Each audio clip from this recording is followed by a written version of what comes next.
Back to news. Bezawada దుర్గగుడిలో భవానీ దీక్ష విరమణకు పకడ్బందీ ఏర్పాట్లు చేసినట్లు దుర్గగుడి ఈవో షీనా నాయక్ చెప్పారు. సామాన్య భవానీలు పెద్ద ఎత్తున వస్తుండటంతో ఆర్జిత సేవలన్నీ రద్దు చేశారు.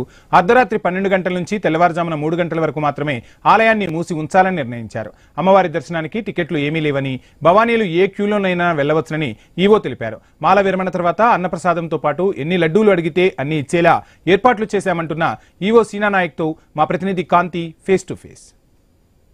ఇంద్రకీలాద్రిపై ఈ రోజు నుంచి భవానీ దీక్షల విరమణ ప్రారంభమైంది. ఈ రోజు నుంచి 15వ తేదీ వరకు కూడా భవానీ దీక్షల విరమణ కోసం ఆలయ అధికారులు ప్రత్యేకమైనటువంటి ఏర్పాట్లు చేశారు.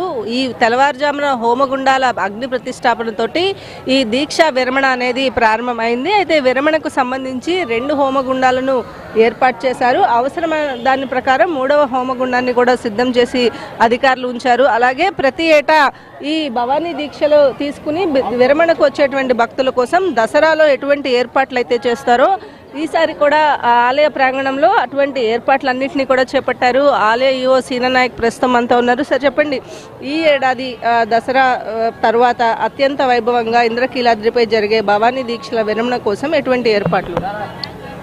మీ అందరికీ తెలిసిందే, ఎప్పుడెప్పుడు ఆయన ఎదురు చూస్తున్న భవానీ దీక్ష విరమణ ఈరోజు ఉదయం 6:30 గంటల నుంచి మనకు ప్రారంభమైంది. గత సంవత్సరంతో పోల్చుకుంటే ఈ సంవత్సరం కూడా అదే రేషియో తోటి భక్తుల యొక్క రద్దీ ఉండే అవకాశాలు ఉన్నాయి. గత సంవత్సరం 3,80,000 మంది 5 రోజుల్లో కూడా అమ్మవారిని దర్శించుకోవడం జరిగింది. మేజర్గా లడ్డూ ప్రసాదం కూడా దాదాపు 19 లక్షల లడ్డూ ప్రసాదము, 80 గ్రామ్స్ లడ్డూ ప్రసాదం అనేది లాస్ట్ టైం జరిగింది. దానికి రెట్టింపు సంఖ్యలో ఈసారి మేము ప్రిపేర్ అయ్యాము. చూస్తున్నారు, ఉదయం నుంచి కూడా భవానీ భక్తులు సుదూర ప్రాంతాల నుంచి, ముఖ్యంగా మనకు శ్రీకాకుళం, విజయనగరం, విశాఖపట్నం, కాకినాడ మరియు ఇటు కర్ణాటక వైపు నుంచి కూడా చాలామంది వచ్చారు. ప్రత్యేకంగా నేరుగా వాళ్ళతో కూడా మాట్లాడడం జరిగింది. వచ్చిన వాళ్ళు వచ్చినట్టుగా గిరి ప్రదక్షిణ చేసుకుంటే, నదీ స్నానం చేసిన తర్వాత గిరి ప్రదక్షిణ చేసుకుని అమ్మవారి దర్శనం చేసుకుని ఈ అన్నదాన బిల్డింగ్ పైన కూడా మనకు ఇరుముడి ఏదైతే విప్పుతారో ఆ ఇరుముడి మొత్తం కూడా అప్పగించే బాధ్యత, మరియు కిందికి రాగానే 2 హోమగుండంలో సాంప్రదాయబద్ధంగా పవిత్రంగా తీసుకున్న నేతి కొబ్బరికాయను కూడా ఇక్కడ వేయడము, అదేవిధంగా అన్నప్రసాదం కూడా ఇక్కడే ఉంది. సో ఎక్కడ కూడా ఎటువంటి ఇబ్బంది లేకుండా వచ్చిన భక్తులు వచ్చినట్టుగా అన్ని కార్యక్రమాలు ప్రశాంతంగా భక్తితో చేసుకునేటట్టు కూడా మనం ఏర్పాట్లు చేయడం జరిగింది. ముఖ్యంగా లడ్డూ ప్రసాదం కూడా ఈసారి కొరత రాకుండా కూడా మనము ముందుగానే ప్లాన్ చేసుకుని అధిక సంఖ్యలో, ఎక్కువ సంఖ్యలో భక్తుడు ఎన్ని బాక్సులు అడిగితే అన్ని బాక్సులు ఇవ్వడానికి కూడా మేము ప్లాన్ చేసుకుని ఉన్నామని చెప్పి తెలియజేస్తున్నాం. అంటే ఈ భవానీ భక్తులు ఎక్కువగా లాస్ట్ డే 15th, 14th ఎక్కువగా వచ్చే అవకాశం ఉంటుంది సార్. సో వారి కోసం ప్రత్యేకంగా క్యూ లైన్స్ అయితే ఏర్పాటు చేశారు. వారు ఇరుముడి సమర్పించేందుకు దానికి ప్రత్యేకమైనటువంటి ఏర్పాట్లు అట్లా మనకు గత సంవత్సరంతో పోల్చుకుంటే ఈ సంవత్సరం అన్నీ కూడా రెట్టింపు సంఖ్యలో పెట్టుకున్నాం. గత సంవత్సరం 60 నుంచి 70 ఇరుముడి టేబుల్స్ పెట్టారు. ఈసారి 110 ఇరుముడి టేబుల్స్ పెట్టాము. గత సంవత్సరం 2వ హోల్డింగ్ ఏరియా లేదు, ఈసారి 2వ హోల్డింగ్ ఏరియా కూడా పెట్టుకున్నాం జరిగింది.